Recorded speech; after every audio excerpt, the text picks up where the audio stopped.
Narinig mo na yung balita. Balita? Naalala mo yung kaso mo dati na hindi mo ma-resolve? Sino dun? Yung notorious na drug pusher. Si Chad. Yung pusher na notorious sa amin. Bakit pare? Yun nga. May nasagap akong balita na nasuyod na yung lungga niya. Ayos to ah.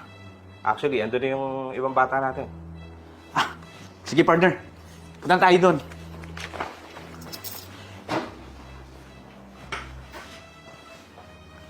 Ayos to.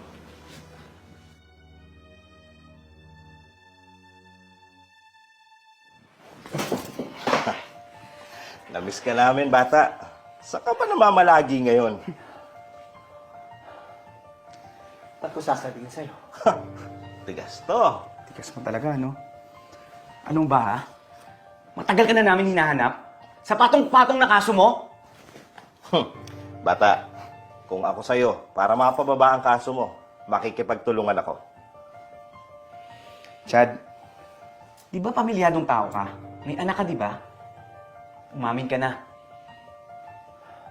Pare, para sa pamilya mo, kami bahala sa'yo. Pwede namin babaan ang kaso mo.